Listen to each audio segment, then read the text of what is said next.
Chapter number 13 biochemistry में जो हमारा टॉपिक है आज का 13.1 कार्बोहाइड्रेट्स। कार्बोहाइड्रेट्स को आज हमने कंटिन्यू करना है। फर्स्ट ऑफ ऑल हम डिस्कस करेंगे कार्बोहाइड्रेट्स होते क्या हैं, फिर इसके हमने टाइप्स को भी डिस्कस करना है, उसके बाद हमने इसके सोर्सेज और यूजेस को भी कार्बोहाइड्रेट्स में हमारा जो सबसे पहला पॉइंट हमारा ये कि कार्बोहाइड्रेट्स ऑर्गेनिक कंपाउंड्स हैं। क्लियर। सेकंड जो हमारे पास कार्बोहाइड्रेट्स का पॉइंट है, चूंकि ऑर्गेनिक कंपाउंड्स हैं, कौन से ऑर्गेनिक कंपाउंड्स हैं? बाई फंक्शनल ऑर्गेनिक कंपाउंड्स हैं। अब बाई फंक्शनल का अगेन क्या मतलब है? ये ऐसे ऑर्गेनिक कंपाउंड्स हैं जिसमें दो फंक्शनल ग्रुप मौजूद हैं। अब दो कौन सी फंक्शनल ग्रुप इसमें मौजूद होते हैं? एक फंक्शनल ग्रुप इसमें मौजूद होता है कार्बोनाइल ग्रुप, और सेकंड इसमें जो फंक्शनल ग्रुप होता है वो हमारे पास होता है इसमें हाइड्रोक्सिल ग्रुप। अब कार्बोनाइल ग्रुप क्या चीज़ है? हमारे पास अल्डिहाइड और कीटोन हमने डिस्कस किए हुए थे चैप्टर नंबर 3 ऑर्गेनिक केमिस्ट्री में। अल्डिहाइड और कीटोन का जो फंक्शनल ग्रुप होता था वो हमारे पास क्या होता था? वो हमारे पास कार्बोनाइल ग्रुप हमारे पास होता था। क्लियर। ये हमारे पास अल्डिहाइड की रिप्रेजेंटेशन होती थी और ये हमारे पास कीटोन की रिप्रेजेंटेशन होती थी, जिसमें हमारे पास दोनों साइडों पे अल्काइल ग्रुप लगे होते हैं। क्लियर। सो अल्डिहाइड और कीटोन का जो फंक्शनल ग्रुप है वो क्या चीज़ है? वो कार्बोनाइल ग्रुप है। हाइड्रोक्सिल ग्रुप किसका फंक्शनल ग्रुप है? अल्कोहल का फंक्शनल ग्रुप होता है। अब अल्डिहाइड एंड कीटोन का functional group carbonyl group, alcohol का फंक्शनल ग्रुप हाइड्रोक्सिल ग्रुप, दोनों मौजूद होते हैं कि इसमें हमारे पास कार्बोहाइड्रेट्स के अंदर। यहाँ पे एक क्वेश्चन पैदा होता है, बहुत कंसेप्चुअल क्वेश्चन है, उसको हम देखते हैं कि हमारे पास वो क्वेश्चन क्या है। अगर आपने गौर किया हो, मैंने ये कहा था कि कार्बोक्सिलिक एसिड जो है वो भी बाई फंक्शनल ऑर्गेनिक कंपाउंड्स हैं। वो कैसे? उसमें भी तो यही दोनों फंक्शनल ग्रुप मौजूद हैं, उसमें भी कार्बोनाइल ग्रुप है और हाइड्रोक्सिल ग्रुप है। सोचने वाली बात है कि कार्बोहाइड्रेट्स भी ऑर्गेनिक कंपाउंड्स, कार्बोक्सिलिक एसिड्स भी ऑर्गेनिक कंपाउंड्स, एक सिमिलरिटी। दूसरी सिमिलरिटी, कार्बोहाइड्रेट्स भी by functional compounds, carboxylic acids भी बाई फंक्शनल कंपाउंड्स। तीसरी सिमिलरिटी, कार्बोहाइड्रेट्स के दो फंक्शनल ग्रुप कार्बोनाइल ग्रुप और हाइड्रोक्सिल ग्रुप हैं। कार्बोक्सिलिक एसिड की भी दो फंक्शनल ग्रुप कार्बोनाइल ग्रुप और हाइड्रोक्सिल ग्रुप है। सो हम ये क्यों नहीं कहते कि हमारे पास ये दोनों सेम है? लॉजिकली अगर देखा जाए तो हमारे पास ये दोनों, हम कहते हैं कि हमारे पास कार्बोहाइड्रेट्स और कार्बोक्सिलिक एसिड्स सेम है, लेकिन ऐसा नहीं है। इसमें हमारे पास बहुत बड़ा डिफरेंस है। क्लियर। वो डिफरेंस मैं आपको बता देता हूं, हमारे पास वो डिफरेंस क्या है।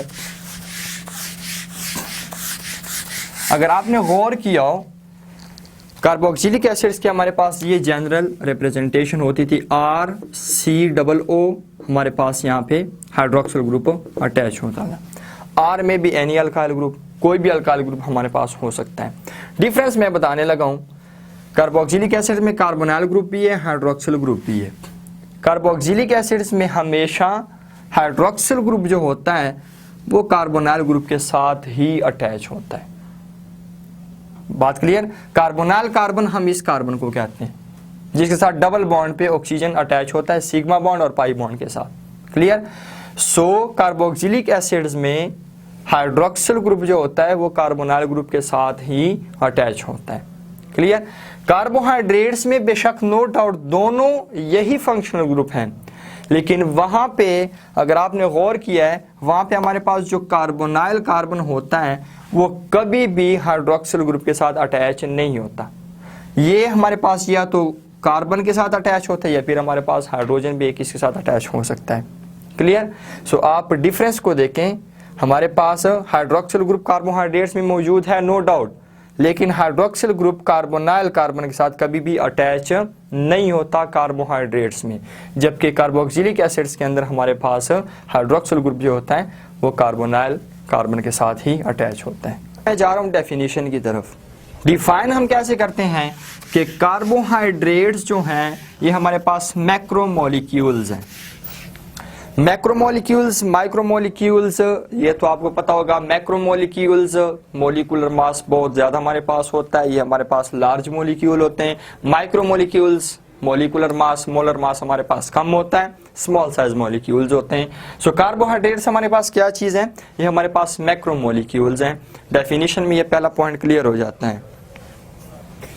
दूसरी बात हमारे पास ये कार्बोहाइड्रेट्स जो हैं ये हमारे पास आप कह सकते हैं कि दो तरह के होंगे। ये या तो हमारे पास पॉलीहाइड्रोक्सी अल्डिहाइड होंगे या फिर हमारे पास ये पॉलीहाइड्रोक्सी कीटोन होंगे। क्लियर? पॉलीहाइड्रोक्सी के नीचे मैंने एजन लगा दिया, साथ मैंने यहां भी कीटोन लिख दिया। सो कार्बोहाइड्रेट्स या तो हमारे पास पॉलीहाइड्रोक्सी अल्डिहाइड होंगे या फिर हमारे पास पॉलीहाइड्रोक्सी कीटोन होंगे। यहां पे ये बात मैं स्टॉप कर देता हूं। अब मैं समझाने जा रहा हूं अल्डिहाइड। मैंने समझाया हुआ है ऑर्गेनिक केमिस्ट्री के चैप्टर में अल्डिहाइड भी और कीटोन भी, थोड़ा सा मैं रिवाइज करा देता हूं। क्लियर? अल्डिहाइड और कीटोन जो हमारे पास ये क्या चीज है, ये दोनों हमारे पास ऑर्गेनिक कंपाउंड्स हैं। ये भी हमारे पास एक कंप्लीट फैमिली है, ये भी हमारे पास एक कंप्लीट फैमिली है, कंप्लीट होमोलॉगस सीरीज है। अल्डिहाइड्स क्या चीज होते हैं, ये हमारे पास ऑर्गेनिक कंपाउंड्स हैं। इनका फंक्शनल ग्रुप क्या होता है, इनका फंक्शनल ग्रुप होता है कार्बोनाइल ग्रुप। ठीक है जी। अल्डिहाइड सॉरी कीटोन की तरफ भी मैं जा रहा हूं, साथ साथ मैं कर रहा हूं दोनों। कीटोन क्या चीज है, ये भी मेरे पास एक ऑर्गेनिक कंपाउंड्स है, इनका भी फंक्शनल ग्रुप होता है क्या, कार्बोनाइल ग्रुप। अब आपको कैसे पता चलेगा अल्डिहाइड भी कार्बोनाइल ग्रुप फंक्शनल ग्रुप रखता है, कीटोन भी carbonyl group as a functional group रखता है। सो आपको कैसे पता चलेगा कि कौन अल्डिहाइड है कौन कीटोन है? डिफरेंस ये है कि अल्डिहाइड में हमारे पास यहां पे अल्काइल ग्रुप लगा होता है। आप कह सकते हैं लेफ्ट साइड पे हमारे पास अल्काइल ग्रुप लगा होता है, राइट साइड पे हमारे पास क्या चीज लगा होता है, हाइड्रोजन एटम लगा होता है। ये हमारे पास क्या चीज है, अल्डिहाइड है।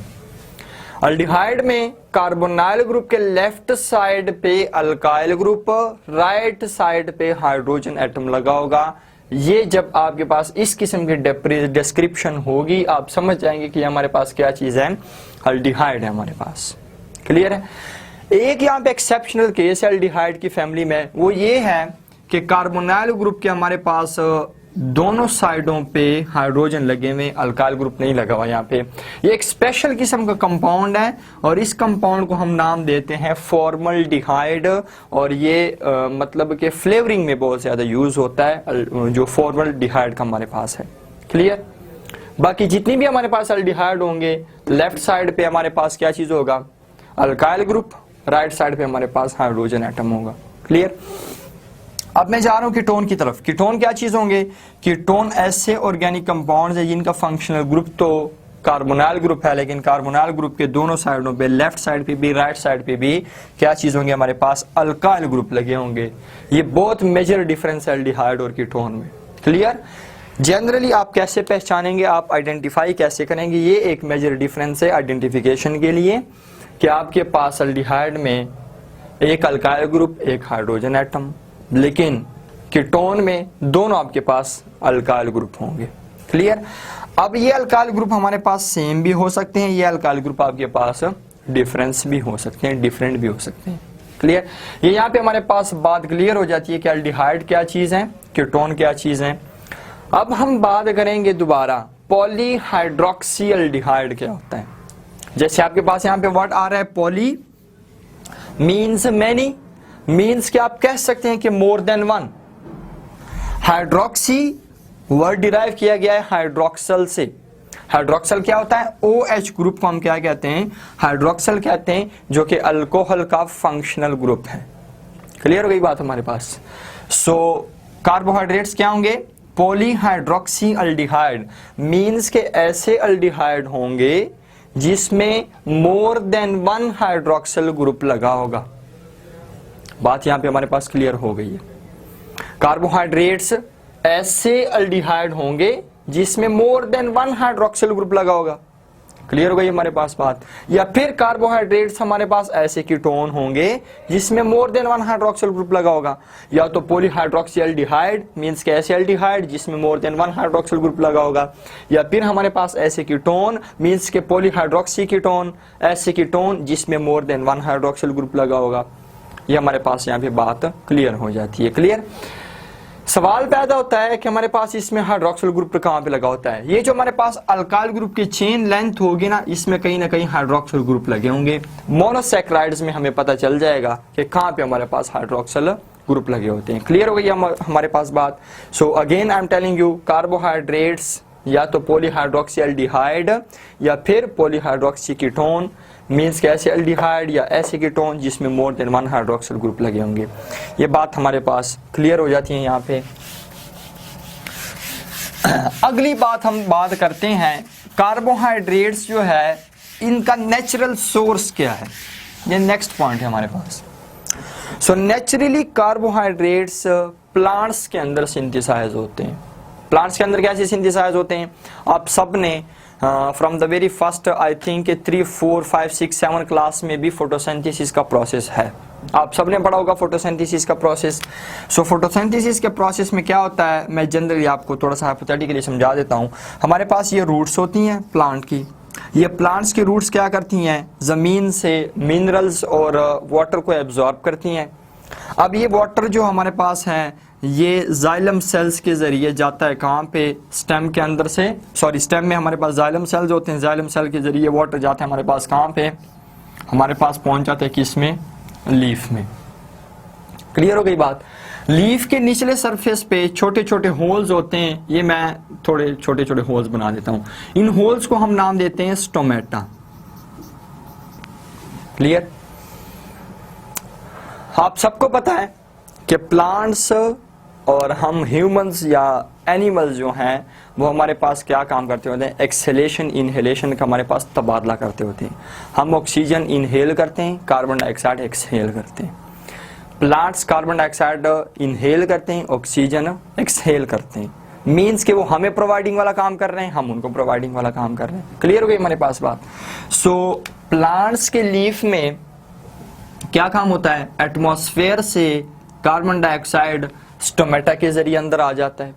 क्लियर। प्लांट में क्या चीज आ गया हमारे पास, कार्बन डाइऑक्साइड आ गया स्टोमेटा के जरिए अंदर। क्लियर।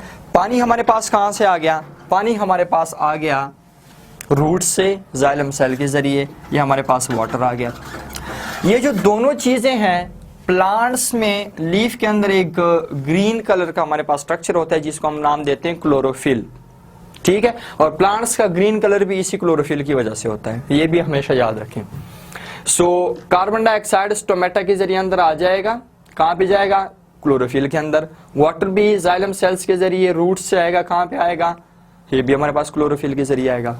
तीसरी जो हमारे पास कंडीशन होगी वो हमारे पास सनलाइट की प्रेजेंस बहुत जरूरी है। सनलाइट की प्रेजेंस में कार्बन डाइऑक्साइड और वाटर क्लोरोफिल के अंदर आपस में रिएक्शन करके क्या चीज बना लेंगे, हम सबको पता है हमारे पास C6H12O6 ग्लूकोज हमारे पास बना लेंगे। साथ हमारे पास ऑक्सीजन भी बन जाएगा, 6O2 हमारे पास ऑक्सीजन के मॉलिक्यूल भी बन जाएंगे। अब ये हमारे पास जो ग्लूकोज है ये क्या चीज है, ये कार्बोहाइड्रेट्स है। सो पॉइंट हमारा क्या था कि कार्बोहाइड्रेट्स नेचुरली कहां पे होते हैं, कौन सिंथेसाइज करता है, नेचुरली जो होते हैं कार्बोहाइड्रेट्स प्लांट्स के अंदर सिंथेसाइज होते हैं। कैसे सिंथेसाइज होते हैं, फोटोसिंथेसिस के प्रोसेस के जरिए। और फोटोसिंथेसिस का प्रोसेस क्या है, ये सारी बहस हमने की है फोटोसिंथेसिस के प्रोसेस के बारे में। क्लियर।